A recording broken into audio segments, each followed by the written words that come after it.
Welcome back, everybody. I want to talk about Colorado and them changing the Democratic Party. We're continuing the revolution. So, Democratic Socialist victories. Colorado just got hit with a wave of them. And I'd say the establishment Democrats are absolutely taking note. There has to be some full-blown panic starting to whirl up because this is a moment to be noticed. I love to see it. Now, we're going to talk about that. I also want to dive into Trump crashing out after the Supreme Court dealt another blow to one of the biggest pieces of his immigration agenda. We'll talk about the leaked Trump financial disclosures, which honestly reveal what is some of the most staggering corruption we've ever seen. We'll also get into Iran because the White House is essentially being ghosted by Tehran, and the administration's classified briefing to Congress has turned into an absolute disaster. So let's start in Colorado.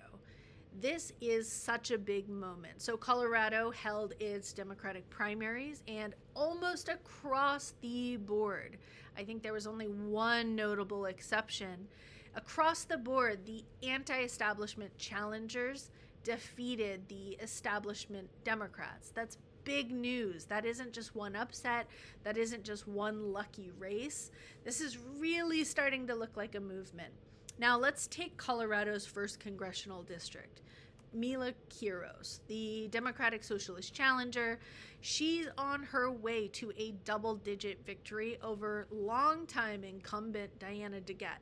Going into Election Day, I think most people thought Quiros, if she won, it'd be a close race. Well, wrong. The race was not even close, and this is a really huge deal. Democratic primary voters are pushing back.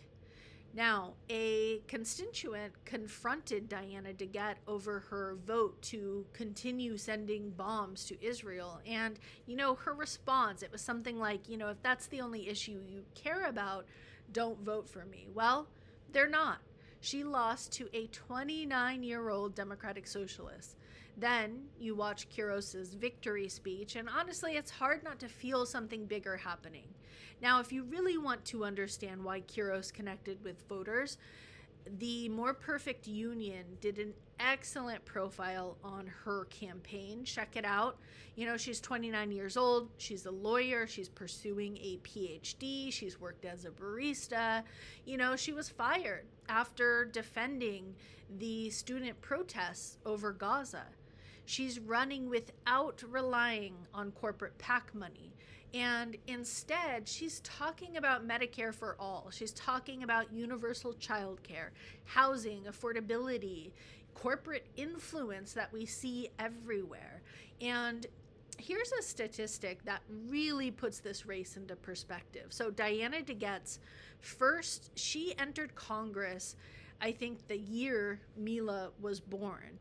Think about that. For Quiros's entire life, DeGette has represented the district. That's too long. We need a shift. We need a generational shift in the Democratic Party, and I think we're starting to see it. But it wasn't just Quiros. Michael Bennet also lost. He's now the first sitting United States Senator in post-World War II era to lose a Democratic primary for governor in an open seat race. That right there is extraordinary. Bennet had all the advantages: statewide name recognition, years in office, money, institutional support, and he still lost. According to AIPAC Tracker, he accepted hundreds of thousands of dollars from pro-Israel political action committees. Meanwhile, Phil Weiser, the candidate who beat him, was outspent. He campaigned against billionaire influence in politics, and honestly, he openly supported reforms to limit Citizens United. Once again, the establishment favorite lost. Money wasn't enough. Now, to be fair, it wasn't a perfect night.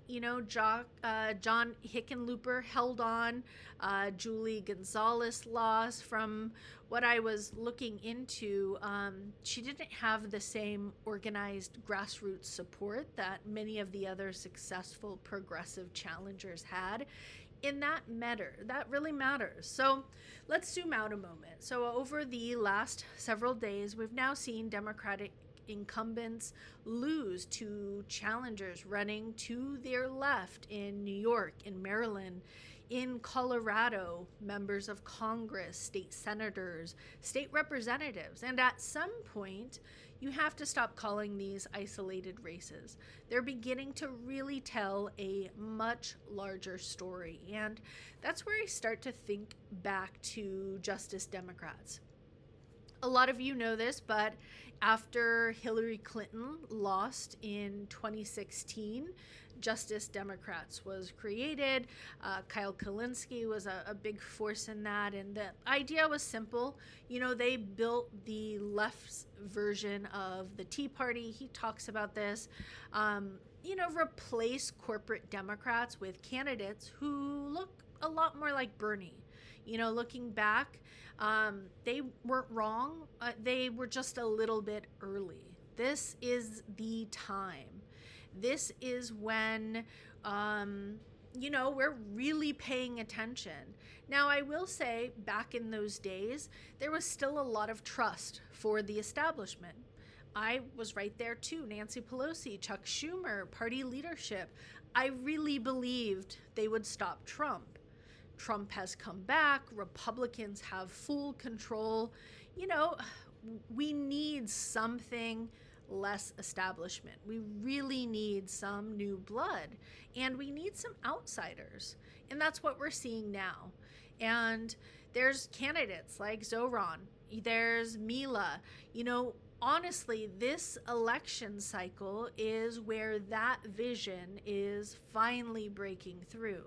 And I don't think that I'm the only one noticing. Axios is reporting that Kamala Harris privately called Mamdani and has been really holding lengthy meetings with progressive leaders and pro-Palestinian activists. And those don't happen by accident. Politics really follows momentum. When movements start winning elections, the establishment really starts paying attention. And whether those conversations are genuine or strategic, that's a whole nother discussion, but they're happening. And they're happening because something inside the Democratic Party is changing. Now, compare that with what's happening on the Republican side. Colorado Republicans have a candidate near the top of the field who has made extraordinary claims about being forced to kill someone as a child.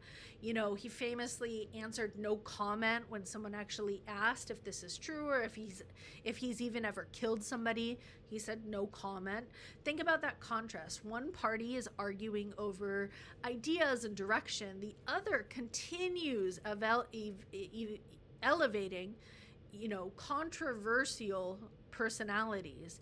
And I don't think this was just a good night for progressives. I think we're watching the Democratic Party really begin to change, whether that's on healthcare or corporate influence or housing or affordability. There's a growing appetite for change. And I think it's happening for two really big reasons. First, many Democratic voters believe MAGA has pushed American politics into increasingly extreme territory. Second, I don't think that we believe establishment Democrats have been effective enough in responding to it.